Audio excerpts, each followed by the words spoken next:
How would you feel if people arrested for domestic violence had to register like sex offenders do?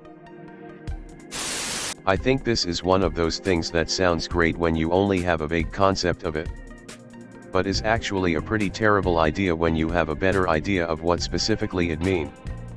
I have an acquaintance that's a registered pedophile. That's what comes up every time a prospective employee does a background check. When they go to the hospital and after a point the nurses are suddenly way more rude. Wonder what they found out every time they move and have to basically block out blocks and blocks around any school or public service. Their infant was almost removed from their custody at birth.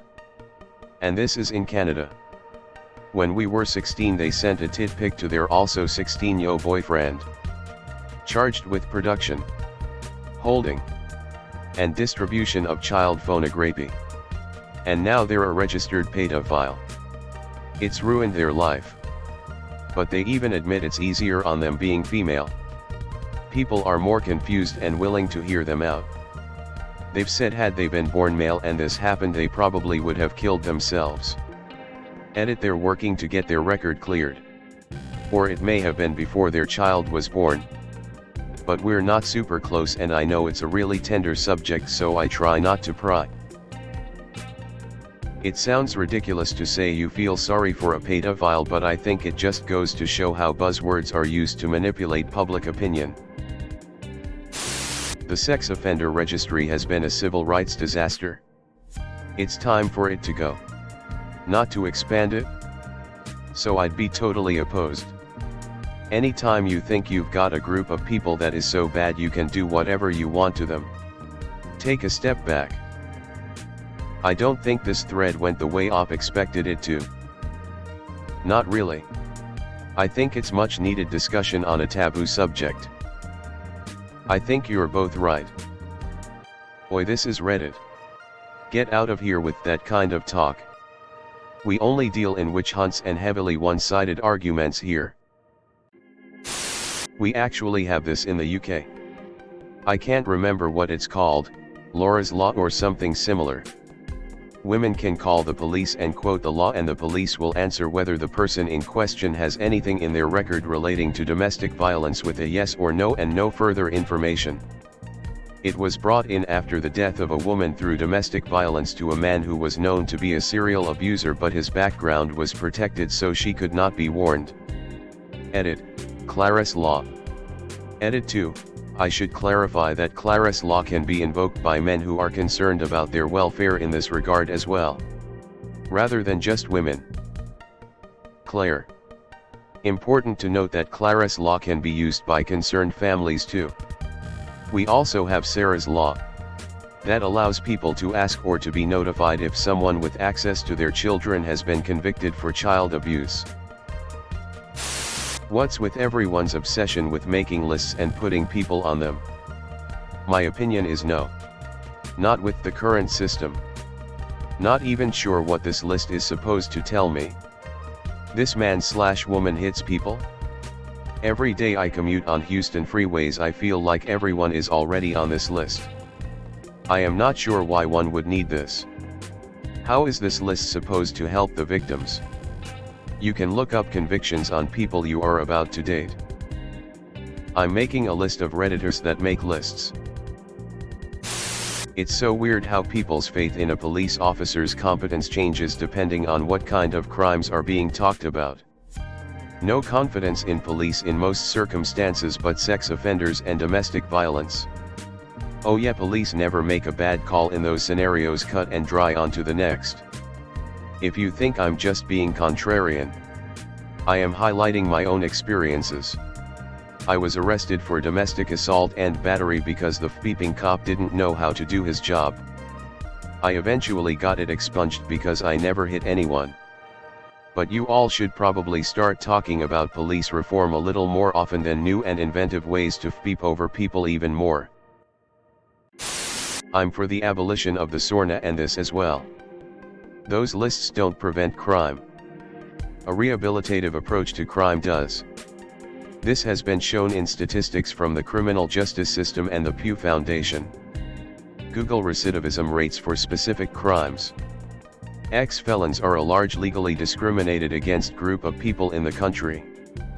All these lists do is contribute to reoffense, and further stigmatize people with undiagnosed mental health issues, poverty issues, and addiction issues. There's also a lot of research that suggests that a rehabilitative approach is cheaper for taxpayers, and would improves the productivity base of the economy.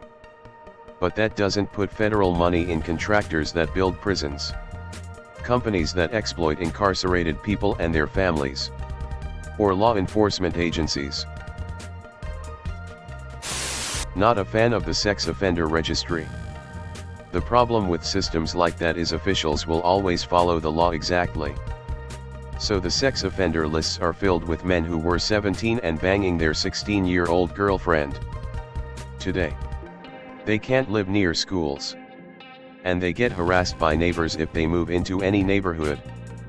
Recently had a flyer in our mailbox about a neighbor being a dangerous sex offender. Looked up his past. 16 years old. Making out with his girlfriend of the same age.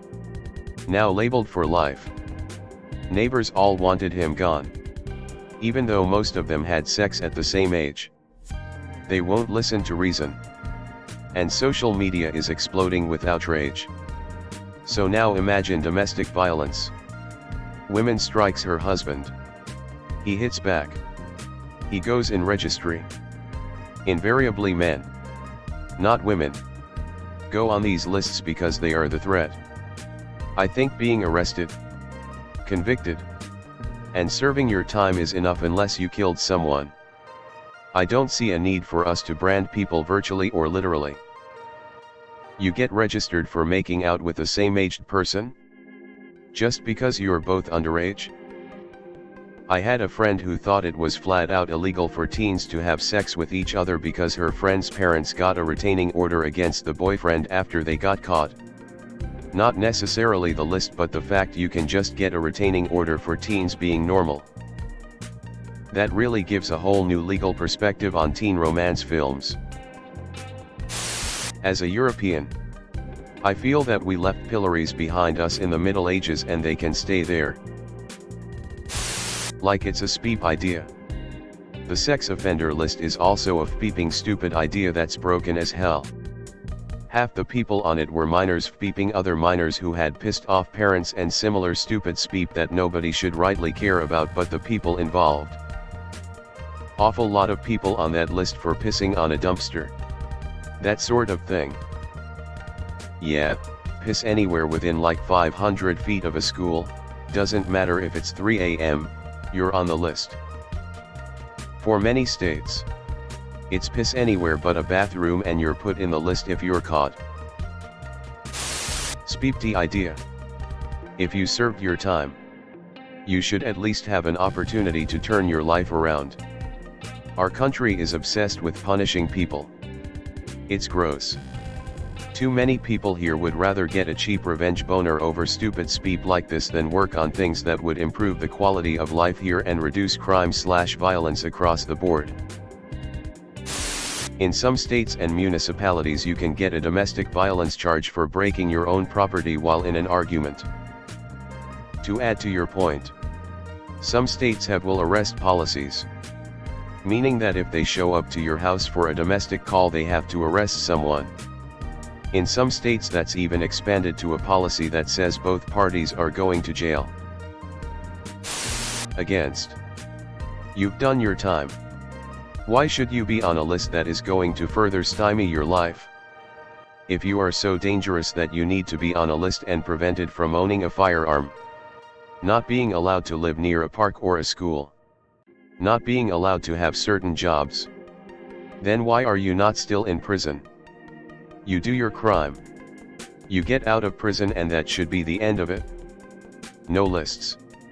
No felony status. None of it. If there is a real fear that you are going to reoffend, then you shouldn't be released from prison. What your past crime was should only matter when it comes to sentencing you if you have reoffended. My sister was beaten badly by her husband after he did some hard drugs and was already drunk. He served his time. But he's a felon.